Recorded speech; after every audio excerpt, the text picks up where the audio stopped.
Hi friends, ఈ వీడియోలో మనము రోజువారీ రాశి ఫలాలలో మేషరాశి వారి గురించి తెలుసుకుందాం. అంతకన్నా ముందు చిన్న రిక్వెస్ట్ ఫ్రెండ్స్, ఈ వీడియో మొదటగా చూస్తున్నట్లయితే లైక్ చేయండి, షేర్ చేయండి, అలాగే సబ్స్క్రైబ్ చేయడం అస్సలు మర్చిపోవద్దు. మీ యొక్క సపోర్ట్ నాకు ఎంతో అవసరం.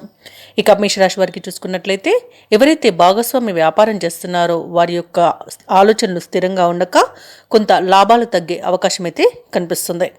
ఇక ఈరోజు ముఖ్యమైన పనులలో ఆటంకాలు ఎదురవుతాయి. అలాగే దూర ప్రయాణాలు ఎవరైతే చేస్తున్నారో వాటి వలన తగిన విశ్రాంతి ఉండదు. అలాగే ఉద్యోగస్తులు ఎవరైతే ఉన్నారో తమ ఉన్నతాధికారులతో సమస్యలను ఎదుర్కొనే అవకాశం కనిపిస్తున్నందున కొంత మానసికంగా ప్రశాంతంగా ఉండడానికి ప్రయత్నించండి. ఇక మేషరాశి వారికి ఈరోజు ఆదాయానికి మించిన ఖర్చులు అనేవి పెరుగుతాయి. కాబట్టి పొదుపు చేయడం ద్వారా ఈ సమస్య నుండి బయటపడవచ్చు.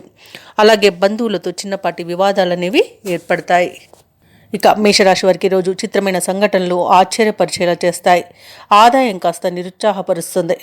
అలాగే ప్రయాణాలు ముందుకు సాగని పరిస్థితి అనేది కనబడుతుంది. అడుగడుగున ఆటంకాలు అనేవి ఎదురవుతాయి. ఇంట బయట వ్యతిరేకత, ఒత్తిడులు అనేవి తప్పకపోవచ్చు. కొన్ని నిర్ణయాలను వాయిదా వేసుకోవాల్సి వస్తుంది. వ్యాపార వాణిజ్యవేత్తలు ఎవరైతే ఉన్నారో వారికి తగినంత లాభాలు లభించడం కష్టమే అవుతుంది. ప్రభుత్వ ఉద్యోగస్తులు ఎవరైతే ఉన్నారో వారికి కొంత నిరాశ అనేది ఎదురవుతుంది. రాజకీయవేత్తలకు, చిత్ర పరిశ్రమ వారికి విదేశీ పర్యటనలు రద్దుగా గల అవకాశం అయితే కనిపిస్తుంది. ఇక విద్యార్థులు కొన్ని ఇబ్బందులను ఎదుర్కొంటారు. ముఖ్యంగా మేషరాశిలోని మహిళలకి ఆస్తి వివాదాలు ఎదురయ్యే అవకాశం అయితే కనిపిస్తుంది. ఇక మేషరాశి వారికి అదృష్ట రంగు గులాబీ, ప్రతికూలమైన రంగు నలుపు, అదృష్ట సంఖ్య 4. ఈరోజు మేషరాశి వారు ఆదిత్య హృదయాన్ని పఠించడం వలన మంచి శుభ ఫలితాలను పొందుతారు. అలాగే పనులలో వచ్చే ఆటంకాలని తొలగించుకోగలుగుతారు.